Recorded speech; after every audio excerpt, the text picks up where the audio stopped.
Olá, boa noite! Meu nome é Rafaela Mendonça e eu estou aqui hoje no Educação Cívica para a Escola para conversar com você um pouco sobre os nossos símbolos nacionais. Os símbolos nacionais são de extrema importância porque eles representam o nosso povo, eles representam a nossa pátria. E eles são tão importantes, tão relevantes que eles estão descritos ali na nossa Constituição, no artigo 13, parágrafo 1º. Então, se você faz provas, concursos, vestibulares, Enem, enfim, dá uma olhadinha na nossa Constituição, artigo 13, parágrafo 1º, que é sempre bom ter uma informaçãozinha a mais na manga, né? É legal, ajuda a fundamentar. Bom, vamos voltar aqui para a nossa conversa. Bandeira nacional. Para a gente falar da bandeira, a gente vai ter que voltar na história aí um bom tanto, né? Vamos nos ater à época da independência do Brasil.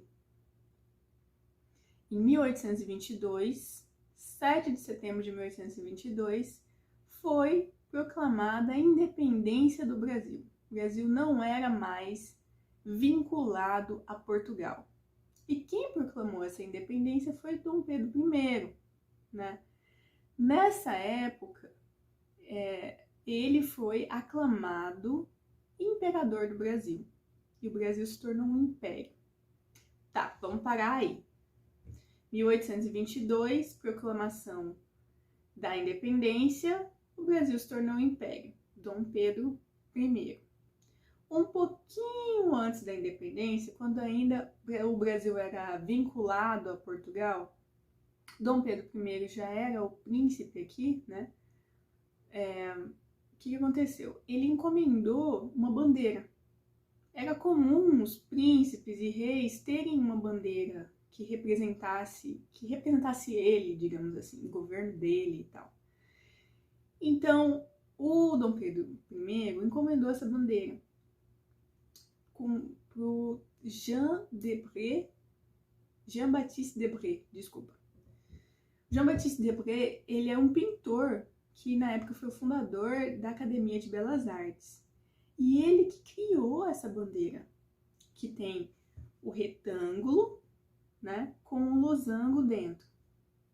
E as cores dessa bandeira, como Dom Pedro teria encomendado ela, foram o verde, da Casa de Bragança, que era a casa de Dom Pedro, né, da família de Dom Pedro, e o amarelo, que era da casa de Habsburgo-Lorena, da Leopoldina. Leopoldina era a primeira esposa de Dom Pedro I, né?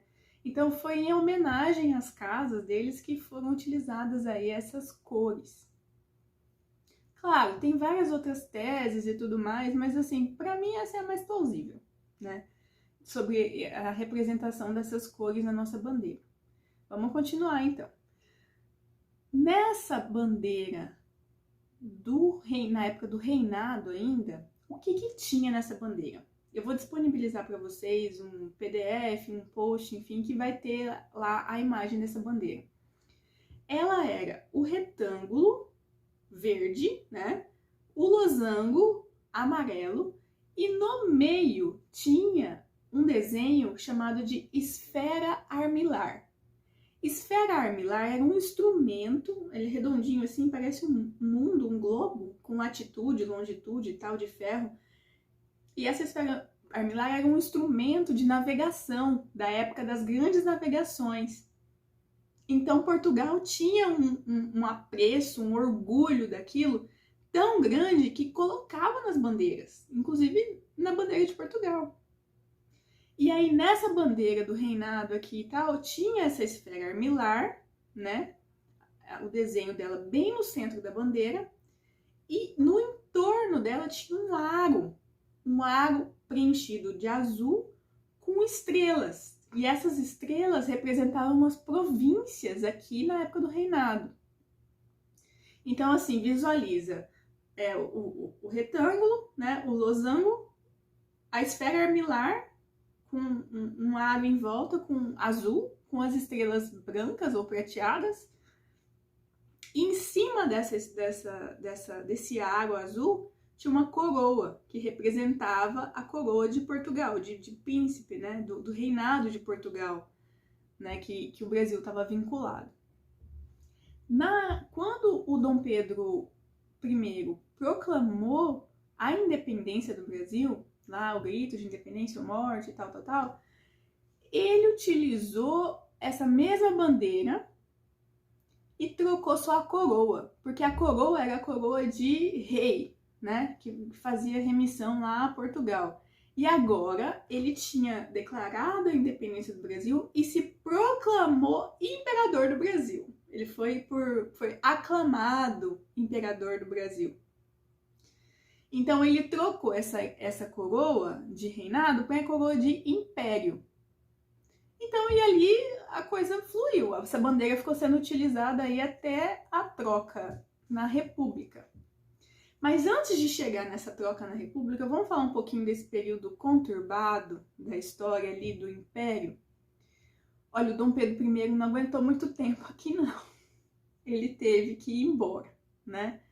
A pressão foi muito grande, estava acontecendo muita coisa por aqui e tal, e ele foi embora e deixou o filho dele aqui. Quando o filho dele tivesse idade suficiente, assumisse o trono de imperador. Então ele deixou Dom Pedro II aqui com 5 anos de idade, né? E nesse período tiveram os regentes, né, do país que foram se revezando ali, regência trina, regência una, tal. Eles que governavam, né? Só que desde 1822, quando foi proclamada a independência, já havia uma ideia de que o Brasil não tinha que ser império, tinha que ser república. Ou seja, o soberano não tinha que ser o monarca ou o imperador, o soberano tinha que ser o povo, o poder tinha que ser dado para o povo. E o poder tinha que ser dividido também, né? Já tinha esse burburinho ali. Então, quando Dom Pedro I foi embora, largou o menino aqui, criança, né? Isso se reforçou muito e foi essa época que teve um monte de revolta, balaiada, sabinada. Gente, eu não tô falando de data exata aqui não, viu? Quem é professor de história que me perdoe, vocês que estudam, senta e estuda a data, por favor. Eu tô só dando exemplos. Esses movimentos todos, farroupilhos e tudo mais, aconteceram ali, nesse período, sabe? Que tava todo mundo insatisfeito com a monarquia. Ninguém queria saber mais, a maioria não queria saber mais de imperador. E aí, o que aconteceu? Em 1840, para ver se acalmava os ânimos, o que fizeram? Deram um golpe. Olha essa palavra aparecendo aí. Deram um golpe lá e mudaram a lei, mudaram a regra do jogo. Fizeram com que o Dom Pedro II assumisse o trono com 14 anos em vez de assumir com 18. Por quê? Porque acharam que assim as coisas iam se pacificar, né? Ia restabelecer e tudo mais. Só que não foi bem assim que aconteceu.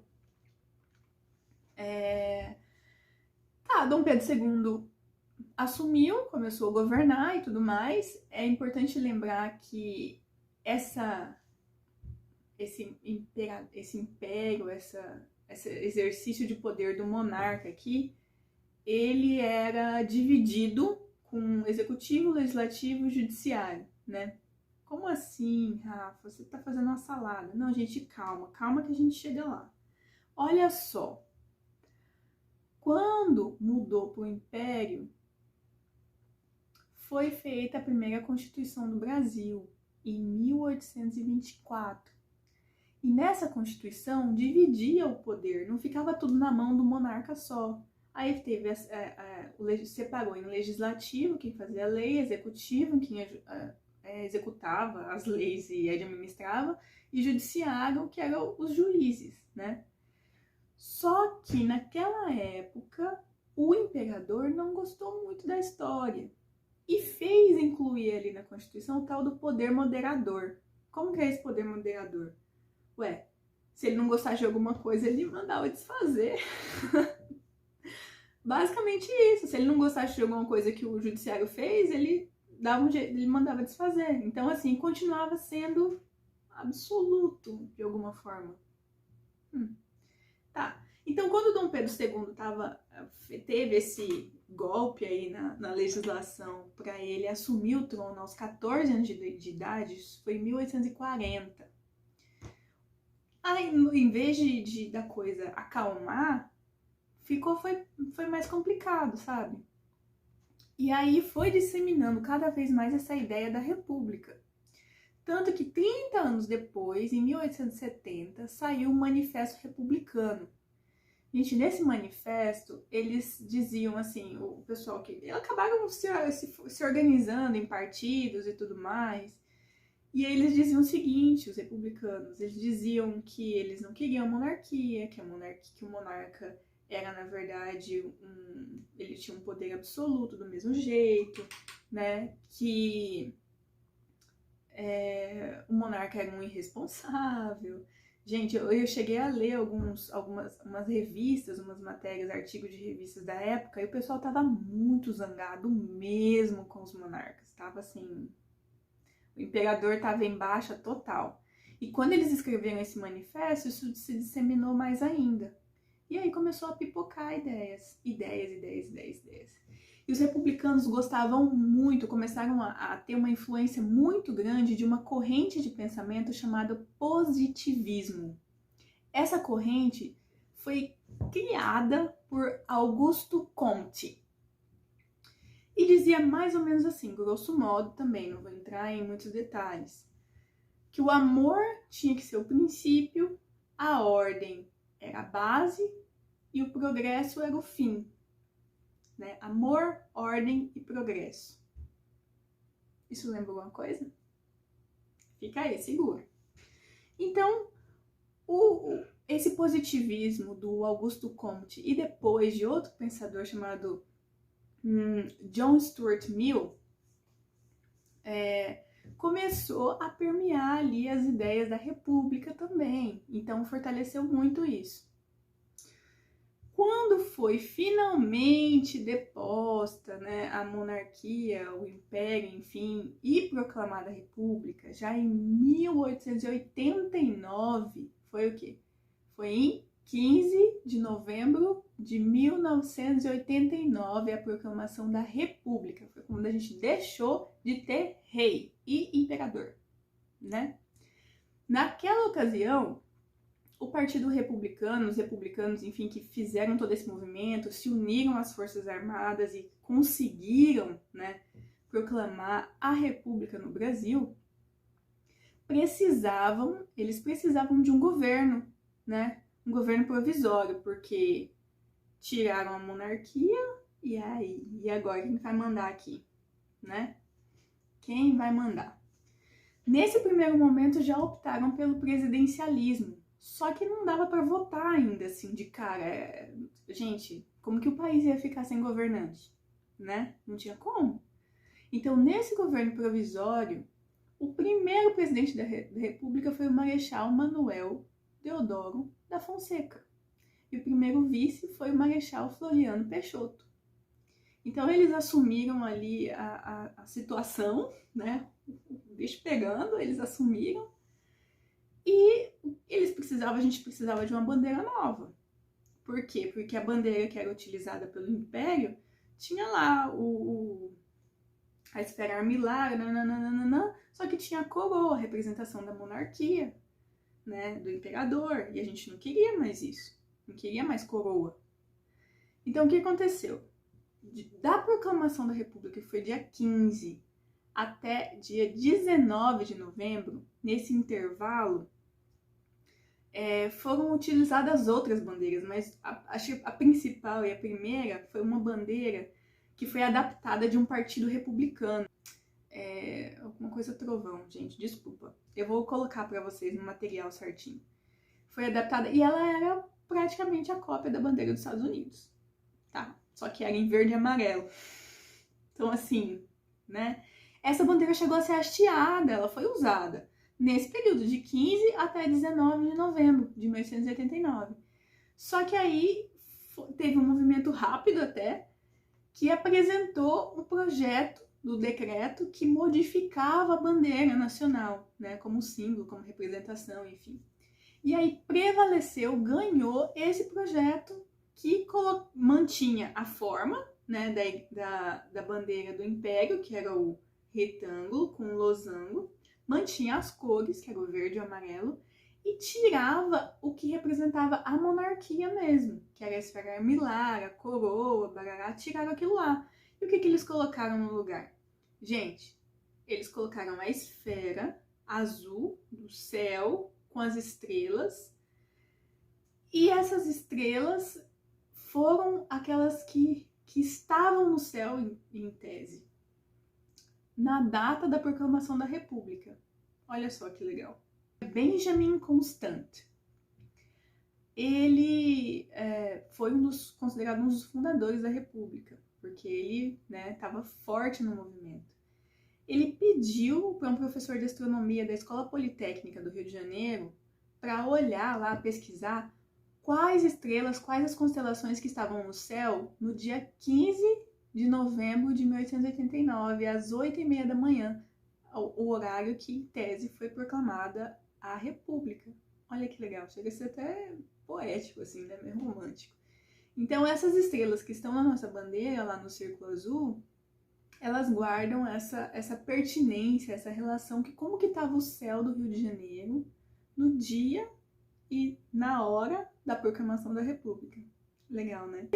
Nesse projeto do Benjamin Constant, entrou como idealizador Miguel Lemos e Raimundo Teixeira Mendes.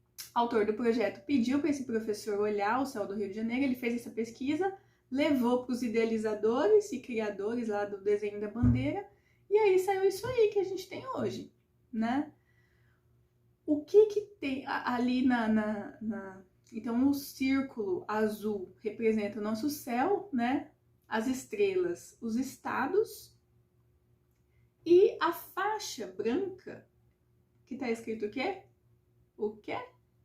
Ordem e progresso, que é do lema positivista que os republicanos usavam na época. Então, é isso aí, gente. Vamos fazer uma recapitulação aqui. O que são essas cores? O verde, da Casa Bragança, de Dom Pedro I. O amarelo, da Casa Habsburgo-Lorena, da esposa dele, a imperatriz. E o azul e branco representam o céu, né, a paz e tudo mais. E vem dessa história, dessa mudança. E se você reparar bem, na bandeira do Império, o aro que tem em volta do círculo armilar lá também é azul e as estrelas são brancas. Então, o que eles fizeram ali? Eles uniram as coisas, né? Esfera armilar, esfera, azul e branco e tal. E fizeram toda essa relação aí. Então, o projeto que ganhou foi esse projeto. É linda a nossa bandeira. Sim, nós tivemos alterações. Por quê? Porque nesse primeiro desenho, tinha 21 estrelas. Eram 20 estrelas que representavam as províncias que se tornaram estados na proclamação da República, e uma estrela que era o distrito neutro, que era a sede do governo da República, né, que era no Rio de Janeiro. Então tinha 21 estrelas. E aí, conforme foram criados estados diferentes, né, foram acrescentadas estrelas na nossa bandeira. Tá? Então, assim, o que já está até descrito na lei é isso. Conforme forem criados ou unidos estados, vai acontecendo essa mudança no número de estrelas na nossa bandeira. Tá ok? Gente, eu sei que a conversa foi longa, eu sei que vocês já estão cansados e agradeço pela audiência, pela oportunidade, e estamos aqui, porque educação cívica é para todos. Disseminem aí esse vídeo com os queridos de vocês, com alunos, pais, professores, e vamos aprender um pouquinho mais sobre o nosso país.